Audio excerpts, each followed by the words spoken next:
అందరికీ నమస్కారం. ఈ వీడియో చూసే ముందు జై శ్రీరామ్ అని కామెంట్ చేయండి. శ్రావణ మాసం వచ్చిందంటే చాలు మహిళలు ఫుల్ బిజీ.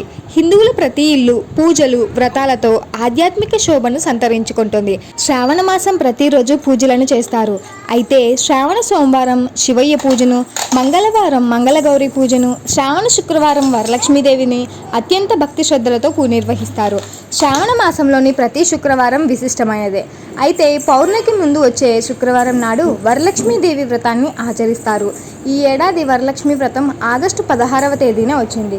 సనాతన హిందూ ధర్మంలో లక్ష్మీదేవి అమ్మవారికి ప్రత్యేక స్థానం ఉంది. సంపదలకు అధిదేవత అయిన లక్ష్మీదేవిని భక్తి శ్రద్ధలతో పూజిస్తారు. అమ్మవారి అనుగ్రహంతో జీవితంలో సిరి సంపదలు కలుగుతాయని, జీవితంలో డబ్బుకు లోటు ఉండదనే విశ్వాసం. అష్టలక్ష్ముల్లో వరలక్ష్మీదేవికి ఓ ప్రత్యేకత ఉంటుందట. మిగిలిన లక్ష్మీ పూజల కంటే వరలక్ష్మి పూజ శ్రేష్టమని శాస్త్రవచనం.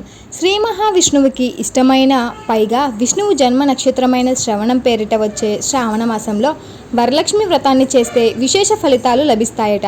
అంతేకాదు వరలక్ష్మి అమ్మవారి పూజించడానికి చేసే వ్రతం భర్తకు దీర్ఘాయుష్యునిస్తుందని విశ్వాసం. ఈ నేపథ్యంలో వరాలు కురిపించే ఆ చల్లని తల్లి వరలక్ష్మి ఆశీస్సులు తమపై ఉండాలని వరలక్ష్మి వ్రతాన్ని చేస్తారు. ఈరోజు పూజా విధానం తెలుసుకుందాం. వరలక్ష్మి వ్రతం చేసే గృహిణులు ముందుగా ఇంటిని శుభ్రం చేసుకోవాలి. ముందు రోజు ఇంటిని శుభ్రం చేసుకొని ఇంటి ముంగిలి ముందు ముగ్గు పెట్టి గుమ్మానికి తోరణాలుగా మామిడి ఆకులు కట్టుకోవాలి. ఇష్టమైన వారు బంతిపూల దండలతో కూడా ఇంటి గుమ్మాలను అందంగా అలంకరించుకోవచ్చు. పూజా సామాగ్రిని చీర, జాకెట్ వంటి వాటిని ఏర్పాటు చేసుకోవాలి. ఇప్పటికే ఇంటికి పండగ వాతావరణం వచ్చేస్తుంది. శ్రావణ శుక్రవారం రోజున తెల్లవారుజామునే నిద్రలేచి అభ్యంగన స్నానం చేసి శుభ్రమైన దుస్తువులు ధరించాలి. తర్వాత వ్రత మండపాన్ని రెడీ చేసుకోవాలి. ముందుగా మండపాన్ని శుభ్రం చేసుకొని పసుపు కలిపిన నీటితో శుద్ధి చేయాలి. ఆ తర్వాత వరిపిండితో పద్మం ముగ్గు వేసి పసుపు కుంకుమతో అలంకరించాలి. ఇప్పుడు మండపం దగ్గర అరటి కొమ్మలు పెట్టుకోవాలి. మండపాన్ని మామిడి ఆకులతో, పువ్వుల దండలతో అలంకరించాలి. ఇష్టమైన వారు మండపానికి లైటింగ్ కూడా పెట్టుకోవచ్చు. ఇలా అందంగా రెడీ చేసిన మండపాన్ని ఇంట్లో తూర్పు దిక్కుకు అభిముఖంగా ఏర్పాట్లు చేసుకోవాలి. ఇప్పుడు వరలక్ష్మీదేవి పూజ కోసం రెడీ చేయాలి. ముందుగా కలశాన్ని ఏర్పాటు చేసుకోవాలి.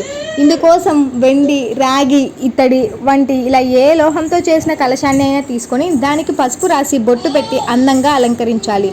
అందులో బియ్యం పోసి కలశంలోని మావి చివుళ్లపై పెట్టాలి. ఇప్పుడు ఎరుపు రంగు జాకెట్ను తీసుకొని దానికి కొబ్బరికాయపై పెట్టి ఆభరణాలతో ఆ కలశాన్ని అలంకరించాలి. ఇప్పుడు పువ్వు పెట్టి ఆ కలశం దగ్గర కూర్చొని ఉన్న లక్ష్మీదేవి విగ్రహాన్ని లేదా పటాన్ని ఏర్పాటు చేసుకోవాలి. పూజ చేయడానికి ముందు దీపాలను వెలిగించాలి. లక్ష్మీదేవికి ఇంట్లో తయారు చేసిన పాయసం, పులిహోర, చలిమిడి, వడపప్పు పండ్లను నైవేద్యంగా సమర్పించాలి. విఘ్నులకు అధిపతి వినాయకుడిని పూజించాలి. సర్వమంగళ మాంగళ్య సాధికే శర్వేణే త్రంబకే దేవీ నారాయణి నమోస్తుతే అంటూ వరలక్ష్మి వ్రతానికి సంబంధించిన వరలక్ష్మి పూజను మొదలు పెట్టాలి.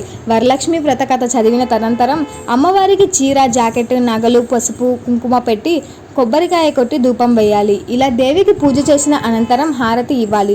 ఇప్పుడు ముత్తైదువులకు పసుపు కుంకుమ పెట్టి వాయనం అందించాలి. కొబ్బరి ముక్కలు కలిపి నానబెట్టిన శనిగలు, తమలపాకులు, 2 అరటి పండ్లు, పసుపు, కుంకుమ, జాకెట్ ముక్కను వాయనంగా ఇస్తూ శ్రీ వరలక్ష్మి దేవతాయే నమః వాయనం దానం సమర్పయామి అని స్మరించుకోవాలి. ఇలా శ్రావణ శుక్రవారం వరలక్ష్మి వ్రతం చేయడం మహిళలకు అత్యంత శుభప్రదం అని, అమ్మవారి ఆశీస్సులతో సుఖ సంతోషాలతో జీవిస్తారని నమ్మకం. ఎవరికైనా శ్రావణ 2వ శుక్రవారం వరలక్ష్మి వ్రతం తెలుసుకోవడానికి వీలు కాకపోతే మాసంలో ఏ శుక్రవారమైనా వరలక్ష్మి వ్రతం చేసుకోవచ్చని చెప్తూ ఉన్నారు.